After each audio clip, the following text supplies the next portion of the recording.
हरित क्रांतीचे जनक माजी मुख्यमंत्री वसंतराव नाईक यांच्या 111व्या जयंतीनिमित्त तसेच वन महोत्सवानिमित्त चिपळूण तालुका शेतकरी कष्टकरी लाकूड व्यापारी संघटना यांच्यातर्फे कामते ग्रामदेवता सुकाईदेवी मंदिराच्या 10 एकर देवराहाटीमध्ये 1800 वृक्षांची लागवड करण्यात आली। वड, पिंपळ, फणस अशा अनेक भारतीय प्रजातींच्या रोपांचा यामध्ये समावेश केला गेला।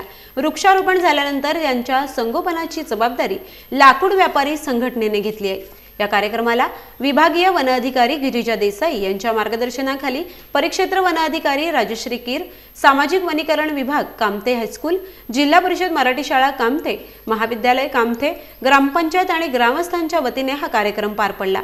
या कार्यक्रमाला पर्यावरण प्रेमी शौकतभाई मुकादम आदी उपस्थित होते।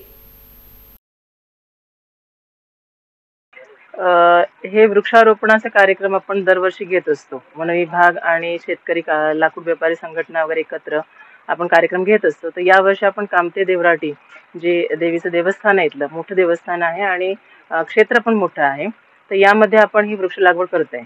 यामध्ये वेगवेगळ्या प्रकारच्या प्रजाती म्हणजे वड, पिंपळ यासारख्या ज्या पायर यासारख्या ज्या फायकस प्रजाती आहेत ही वृक्ष आपण लावतोय, रोपं लावतोय।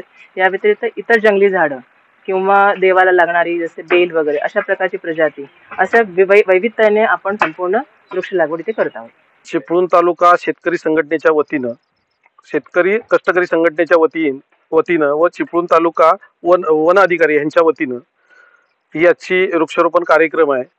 साधारणतः ह्या कामते देवस्थानाची 10 एकर जागा आहे आणि त्या 10 एकर मध्ये आपण साधारणतः 3,500-4 हजार झाडं बसतील अशी व्यवस्था केली आणि आज रोजी जवळजवळ आपण 1500 ते 1800 एवढी झाडं आपण लागवड केलेली आहे व अशीच संकल्पना ही अनेक दिवस राबवण्याचा कार्यक्रम आम्ही करत असतो, परंतु लाईव्ह कधी आम्ही केला नव्हता। तो आजच्या या दिवशी आम्ही लाईव्ह कार्यक्रम केला आणि ह्याच्यातून एक आम्हाला पुढे मेसेज द्यायचा आहे की अनेक ठिकाणी आम्ही अशी ठिकाणं निवडले, मग कापरे असेल, रामपूर असेल, सावर्डा असेल। सावर्ड्यात तर झालीच आहे या लाकूड संघटनेच्या वतीनं आणि फॉरेस्ट ऑफिसच्या वतीनं, असं दोन्ही एकत्र मिळून हा कार्यक्रम राबवत आहोत।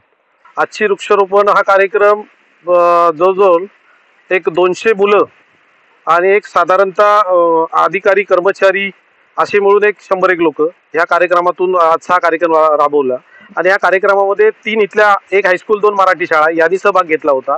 ही झाडं आता जगवण्याची जबाबदारी आहे ती आमच्या संघटनेची आहे, इथल्या कमिटीची आहे, इथली ग्रामपंचायत आहे, असं सर्वच मिळून म्हणजे प्रत्येकानं ही झाडं दत्तक घेण्याचा एक उपक्रम राबवलाय पुढे आणि त्या उपक्रमातून ही झाडं जगवण्यात येईल। पुढच्या वर्षी असाच कार्यक्रम इथे राबवला, तसंच दुसऱ्या ठिकाणी अनेक ठिकाणी कार्यक्रम करायचे पण दुसऱ्या ठिकाणी करण्यात येईल।